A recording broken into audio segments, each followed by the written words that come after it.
George Muller గారు తన యొక్క జీవితంలో యేసు ప్రభుని అంగీకరించి సొంత రక్షకుడిగా అంగీకరించి దేవుడు తన జీవితంలో జార్జ్ ముల్లర్ గారు ఎలాంటి పరిచర్యని అయితే చేయాలని దేవుడు నిర్ణయించాడో అలాంటి పరిచర్య చేస్తూ ఉన్న సమయంలో కలిగిన ఒక సన్నివేశాన్ని గురించి నేను మీతో చెప్పాలని ఇష్టపడుతూ ఉన్నాను. జార్జ్ ముల్లర్ గారు ఒక హాస్టల్ ని ప్రారంభించి దాన్ని కొనసాగిస్తూ ఉన్నాడు.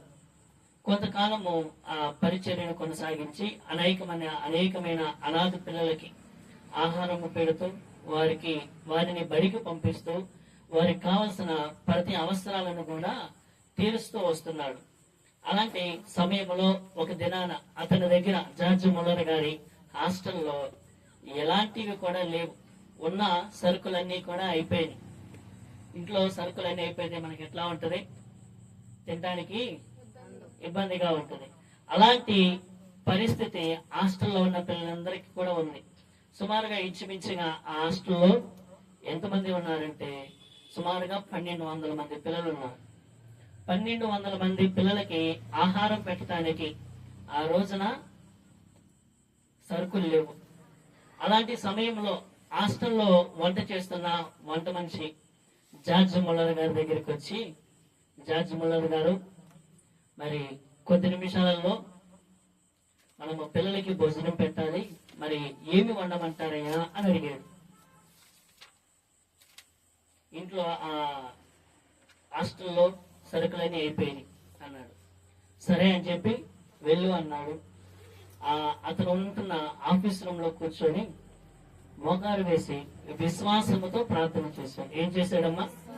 విశ్వాసముతో ప్రార్థన చేశాడు. విశ్వాసముతో ప్రార్థన చేసిన తర్వాత సమయము 7:30 వంట మనిషి అలాగే వార్డెన్ ఇద్దరు కూడా కలిసి జార్జ్ ముల్లర్ గారి ఆఫీస్ రూమ్ లోకి వచ్చి, అయ్యా సమయము 7:30 అయింది, మరి పిల్లలకు భోజనం పెట్టాలంటే సరే పిల్లలందరినీ కూడా ప్లేట్లు తీసుకువెళ్ళి మెస్సులో కూర్చోమని అన్నాడు. వంట మనిషి అలాగే వార్డెన్ జార్జ్ ముల్లర్ గారు చెప్పిన ఆ యొక్క మాటలు విని జార్జ్ ముల్లర్ గారిని తిట్టడం ప్రారంభించారు. ఏమన్నా పిచ్చి పెట్టింది అతనికి? ముల్లర్ గారికి ఏం పిచ్చి పెట్టింది? సరుకు లేవు, అన్నం వండలేదు, ఏమీ వండలేదు, డేక్షలన్నీ కూడా ఖాళీగా ఉన్నాయి, పిల్లలు పోయి లైన్ లో నుంచోమంటున్నాడు, ఇప్పుడు వారికి భోజనం ఎవరు వడ్డిస్తారు, ఏమి వడ్డించాలి అని చెప్పి ఆలోచన చేస్తూ పిల్లలందరినీ కూడా మెస్ రూమ్ లోని పంపించాడు. అందరూ ప్లేట్లు తీసుకుని వెళ్ళి కూర్చున్నారు. ఈలోపు అకస్మాత్తుగా ఒక వ్యక్తి పరిగెత్తుకుంటూ జార్జ్ ముల్లర్ గారి దగ్గరికి వచ్చి, జార్జ్ ముల్లర్ గారు, ఈరోజు మన ఊర్లో జరుగుతున్న మీటింగ్ క్యాన్సిల్ అయిపోయింది. ఆ మీటింగ్ క్యాన్సిల్ అయిపోవటం వల్ల వండిన ఆహారం అంతా వేస్ట్ చేయటం ఎందుకని మా సారు మీ హాస్టల్లోనికి పంపించమన్నాడు అన్నాడు. ఆ తెచ్చిన ఆహారము సుమారుగా 1 లారీ నిండా వచ్చిందంటండి. దేవునికి మహిమ కలుగుగాక. హల్లెలూయా. ఏం జరిగింది? విశ్వాసముతో ప్రార్థన చేస్తే ఏం జరిగింది? భోజనము వారికి సమృద్ధిగా దొరికింది. ఇలాగ మాట్లాడుతూ ఉన్న వెంటనే మరలా ఇంకొక వ్యక్తి వచ్చి, ముల్లర్ గారు ఇదిగోండి, అతను రావడానికి ముఖ్యమైన ఉద్దేశం ఏంటంటే తను పాల వ్యాన్ నడుపుతూ ఉన్నాడు. ఆ హాస్టల్ ముందుకు రాగానే ఆ వ్యాన్ యొక్క టైర్ పగిలిపోయింది. టైర్ పగిలిపోయిన వెంటనే తన ఓనర్కి ఫోన్ చేసాయా, ఇలాగ టైర్ పగిలిపోయింది, ఇప్పుడు నన్ను ఏం చేయమంటావు అని అన్నాడు. సరే ఇప్పుడు నువ్వు ఎక్కడున్నావయ్యా అంటే నేను ఒక హాస్టల్ ఎదురుగా ఉన్నాను అన్నాడు.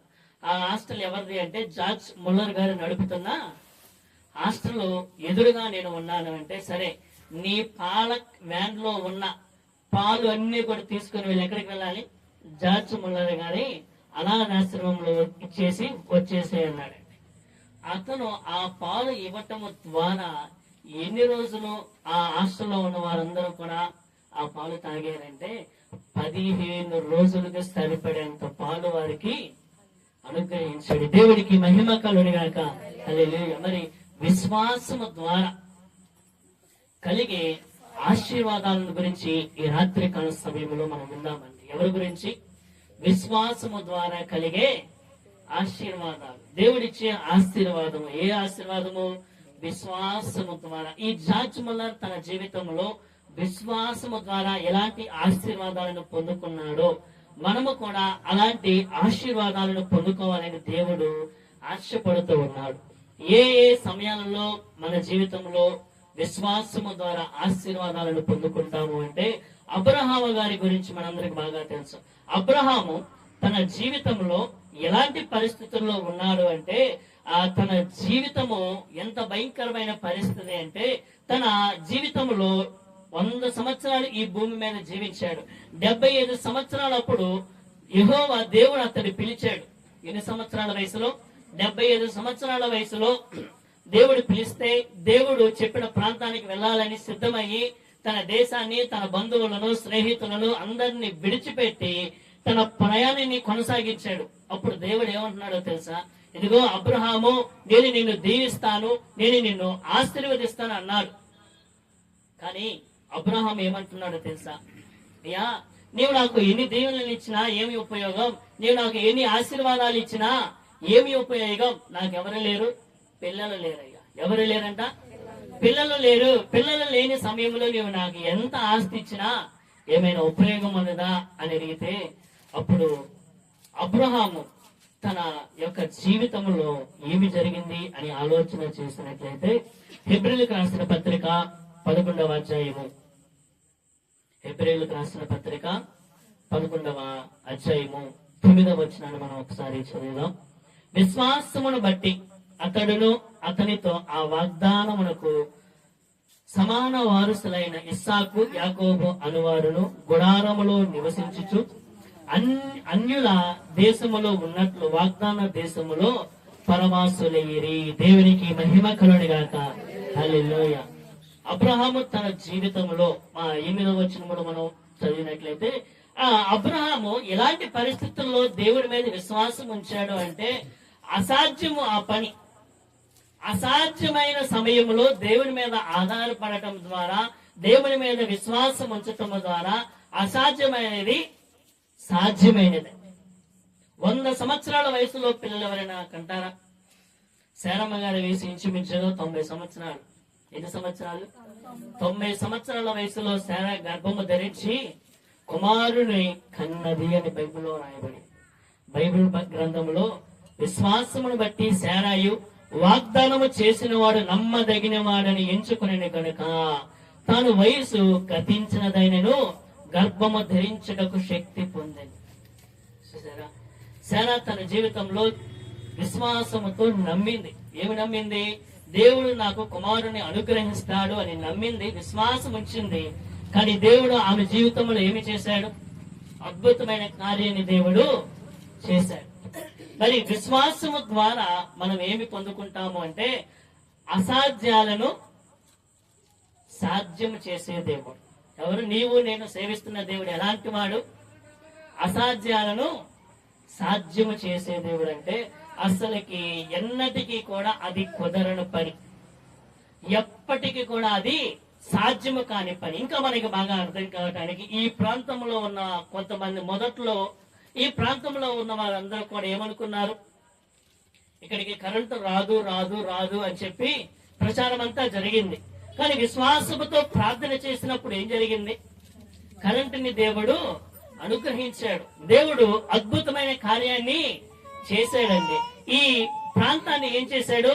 విశ్వాసము ద్వారా ప్రార్థించటం ద్వారా ఈ ప్రాంతంలో ఉన్న వారందరికీ కూడా కరెంటు అనుగ్రహించబడింది. అది ఒక ఆశీర్వాదం. అబ్రహాము దేవుణ్ణి నమ్మెను, అది అతనికి నీతిగా ఎంచబడెను. అబ్రహాము తన జీవితంలో విశ్వాసం ఉంచాడు. ఏ సమయంలో? నాకు కుమారుడు పిల్లలు పుట్టరు అన్న సమయంలో కూడా దేవుడి మీద నమ్మకం ఉంచాడు, దేవుడి మీద విశ్వాసం ఉంచాడు. కానీ దేవుడు ఏం చేశాడు? ఆ నమ్మకాన్ని, ఆ విశ్వాసాన్ని చూసి దేవుడు అబ్రహాముకి ఒక కుమారుడిని అనుగ్రహించాడు. దేవునికి మహిమ కలుగునుగాక. హల్లెలూయా. విశ్వాసము ద్వారా అసాధ్యాలను సాధ్యము చేసేది. మరి విశ్వాసము ద్వారా ఇంకా మన జీవితంలో ఏమి జరిగింది అని ఆలోచన చేసినట్లయితే బైబిల్ గ్రంథంలో రాయబడి ఉంది. మత్తయి సువార్త 15వ అధ్యాయము 28వ వచనాన్ని మనం చదువుదాము. అక్కడ ఒక స్త్రీ తన జీవితంలో తూరు సీదోనుల ప్రాంతానికి యేసు ప్రభు వారు వెళ్ళినప్పుడు యేసు ప్రభుతో పాటు వెంబడిస్తున్న శిష్యులు ఉన్నారు. వాళ్ళు వెనుక ఒక స్త్రీ కేకలు వేసుకుంటూ దావీదు కుమారుడా నాకు సహాయం చేయయ్యా అని చెప్పి ఆమె యేసు ప్రభు ఎద్దకు వచ్చింది. అయ్యా, ఇదిగో నా జీవితంలో ఉన్న పరిస్థితి ఏమిటి అయ్యా అంటే, ఒక వ్యక్తికి జ్వరం వచ్చింది. జ్వరం వచ్చిన వ్యక్తిని డాక్టర్ దగ్గరికి తీసుకెళ్తామా? మనంతటికి మనం వెళ్ళి, డాక్టర్ గారు మా కూతురికి జ్వరం వచ్చింది, నాకు ఇంజెక్షన్ చేయవయ్యా అంటే డాక్టర్ గారు ఏమంటారమ్మా చెప్పండి? మనకే జ్వరం వచ్చింది, మనం వెళ్లకుండా మన ఇంట్లో వారిని డాక్టర్ గారి దగ్గరికి పంపించాం. డాక్టర్ గారి దగ్గరికి వెళ్ళిన ఆ వ్యక్తి, మన ఇంట్లో ఉన్న వారు డాక్టర్ గారి దగ్గరికి వెళ్ళాయా, ఇదిగో మా భార్యకో లేకపోతే మా కూతురికి జ్వరం వచ్చింది, ఇదిగో ఆ అమ్మాయికి వేయాల్సిన ఇంజెక్షన్ నాకు వేయండి అన్నాడు. ఇప్పుడు వెంటనే డాక్టర్ గారు ఏమంటారు? అది కుదరదు. నీకేమంటాడు? మనిషిని తీసుకొస్తాయి కదయ్యా, ఆమెకి ఏ జబ్బు వచ్చిందో మేము చూసి చెబుతామయ్యా అంటాడు. కానీ ఇక్కడ ఈ స్త్రీ తన జీవితంలో ఉన్న పరిస్థితి ఏంటిదంటే, తన కూతురికి దెయ్యము చేత బాధపడుతూ ఉన్నది. ఏమి చేత? దురాత్మల చేత బాధపడుతున్న ఆమెని ఇంట్లో ఏం చేసింది? మంచానికి కట్టేసి యేసు ప్రభు యుద్ధకు వచ్చిందండి. ఆమెకున్న విశ్వాసం చూడండి. యేసు ప్రభు యుద్ధకు వచ్చాయా, నా కుమార్తె దెయ్యము చేత బాధపడుతూ ఉన్నది, ఆమెను నీవు బాగు చేయవా అని అడిగాడు. ఏమా, ఇదిగో పిల్లల రొట్టెలను తీసుకొని కుక్క పిల్లలకు వేయటము యుక్తము కాదని చెప్పాడు. అయితే ఆమె ఏమంటుందో తెలుసా? ఆమె నిజమే ప్రభువా, కుక్క పిల్లలు కూడా తమ యజమానుని బల్ల మీద పడి మొక్కలెత్తి తినను కదా అని చెప్పినందుకు యేసమ్మా, నీ విశ్వాసము గొప్పది, నీవు కోరినట్లే నీకు అవునుగాక అని ఆమెతో చెప్పాను. దేవునికి మహిమ కలుగునుగాక. హల్లెలూయా. ఆమె జీవితంలో నీ విశ్వాసము గొప్పది. నీ విశ్వాసము ద్వారా నీవు నా దగ్గరికి దేనికోసం అయితే వచ్చావో, నీ కుమార్తె బాగుపడాలని నా ఎద్దుకు వచ్చావు కదా, నీ కుమార్తె ఈ గడియలోనే స్వస్థత పొందినది. విశ్వాసము ద్వారా కలిగే లాభం ఏంటో తెలుసా? స్వస్థత పొందుకుంటామండి. విశ్వాసము ద్వారా ఏం పొందుకుంటాము? స్వస్థత. 12 సంవత్సరాల నుంచి బాధపడుతున్న స్త్రీ, రక్తస్రావంతో బాధపడుతున్న స్త్రీ, ఆమె ఎవరిని గురించి వినది? యేసు ప్రభు గురించి విని యేసు ప్రభు యొద్దకు వెళ్లి, యేసు ప్రభు వేసుకున్న వస్త్రాలను నేను ముట్టుకుంటే నాకున్న వ్యాధి తగ్గిపోయింది. ఆమెను ఎంతో మంది తిట్టి ఉంటారు. ఆమె జీవితంలో తనకున్న ధనమంతా కూడా వేస్ట్ అయిపోయింది. ఆమె తిరగని హాస్పిటల్ లేవు, ఆమె తిరగని భూత వైద్యుడు లేడు, అన్ని తిరిగింది. కానీ చివరికి ఏం జరిగింది?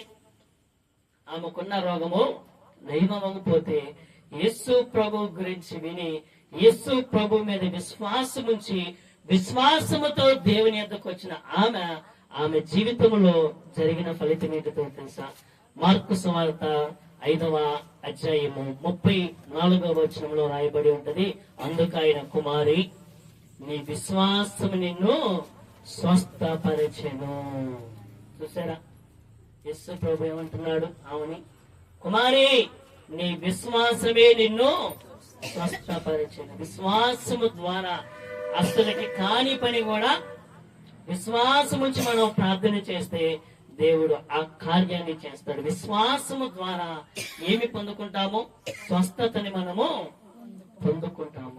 మరొక మాట ఏంటంటే, విశ్వాసము ద్వారా మనకి కలిగే మరొక ఆశీర్వాదము ఏమిటి అంటే, మార్కు సువార్త 2వ అధ్యాయము 5వ వచనాన్ని మనం ఒకసారి చదువుదాం. మార్కు సువార్త 2వ అధ్యాయము 5వ వచనంలో రాయబడి ఉంటది.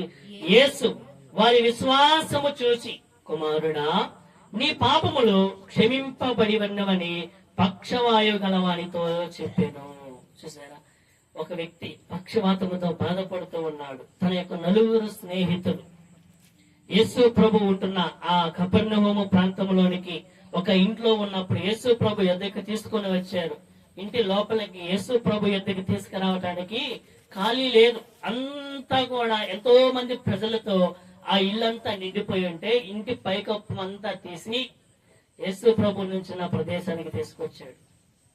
ఆ సన్నివేశాన్ని యేసు ప్రభు వారు చూసి ఏమంటున్నాడు, కుమారుడా నీ పాపములు క్షమింపబడి ఉన్నవి. ఎవరి విశ్వాసాన్ని చూశాడు? ఎవరి విశ్వాసాన్ని చూశాడు యేసు ప్రభు? పక్షవాయువు గల వ్యక్తిని మోసుకొచ్చిన ఆ నలుగురి యొక్క విశ్వాసాన్ని చూసి ఏం చేశాడు? విశ్వాసము ద్వారా పాప క్షమాపణ పొందుకుంటాము అంట. దేవునికి మహిమ కలుగుగాక. హల్లెలూయా. ఇప్పటికి ఎన్ని విషయాలు ఏంటంటే 3 విషయాలు. అసాధ్యమైనది సాధ్యమైంది. దేని ద్వారా? విశ్వాసము ద్వారా. విశ్వాసము ద్వారా ఇంకేమో మనం ఎలాంటి ఆశీర్వాదాన్ని మనం పొందుకుంటాము? ఎలాంటిది మనం విశ్వాసము ద్వారా పొందుకుంటాము అంటే మన జీవితంలో స్వస్థతని పొందుకుంటాము. దేని ద్వారా? విశ్వాసము ద్వారా స్వస్థత, విశ్వాసము ద్వారా పాప క్షమాపణ మనకి కలిగింది. మరి ఇవన్నీ కూడా మన జీవితంలో పొందుకోవాలంటే ముందు మనకి ఏముండాలి? విశ్వాసం. ఎవరి మీద విశ్వాసము?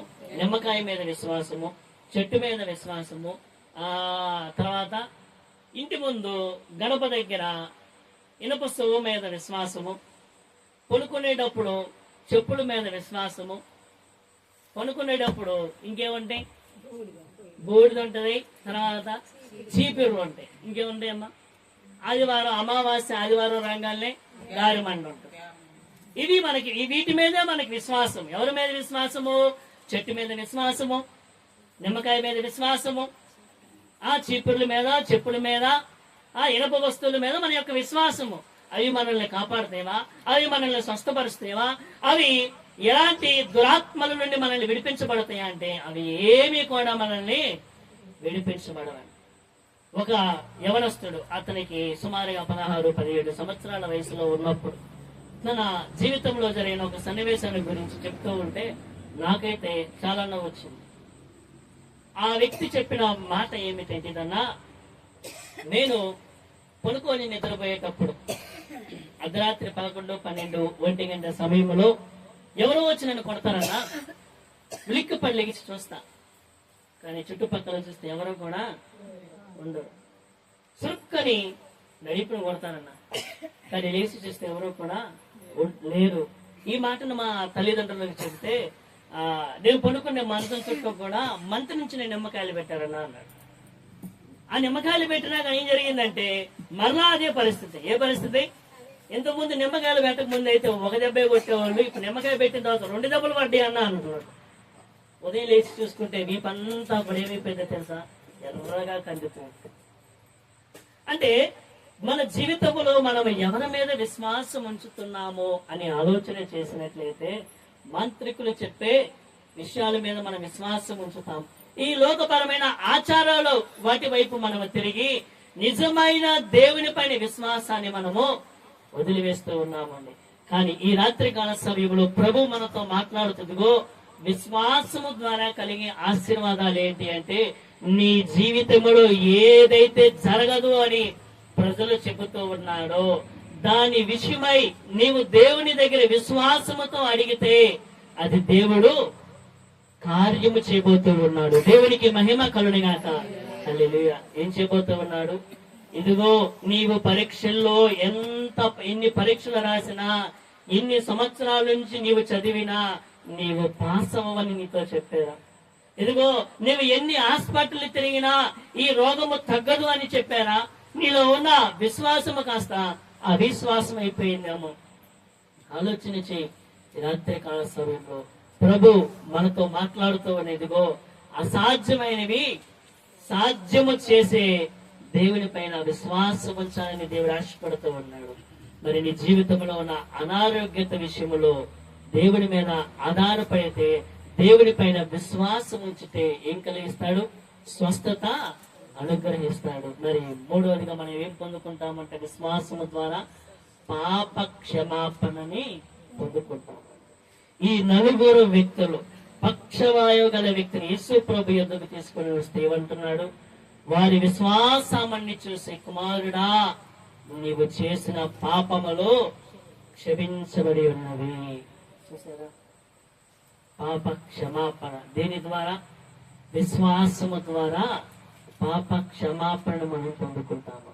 మరి విశ్వాసము ద్వారా మరొక లక్ష్యము, మరొక ఆశీర్వాదాన్ని మనం ఏం పొందుకుంటాము అంటే, యోహాను సువార్త 5వ అధ్యాయము 24వ వచనాన్ని ఒకసారి చదువుదాం. యోహాను సువార్త 5వ అధ్యాయము 24వ వచనాన్ని చదువుదాం. నా మాట విని నన్ను పంపిన వాని విశ్వాసముంచువాడు నిత్య జీవము గలవాడు. దేవునికి మహిమ కలుగుగాక. హల్లెలూయా. చివరిగా విశ్వాసము ద్వారా కలిగే ఆశీర్వాదం ఏమిటి అంటే, నా మాట విని నన్ను పంపిన వాని యందు విశ్వాసముంచువాడు.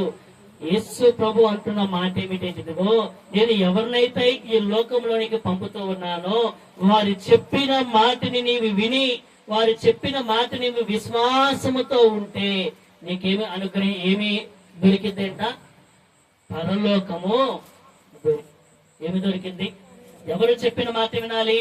ఈ లోకములో ఉన్న వారు చెప్పిన మాట వింటే పరలోకము రాదమ్మా. ఎవరు చెప్పిన మాట వింటే?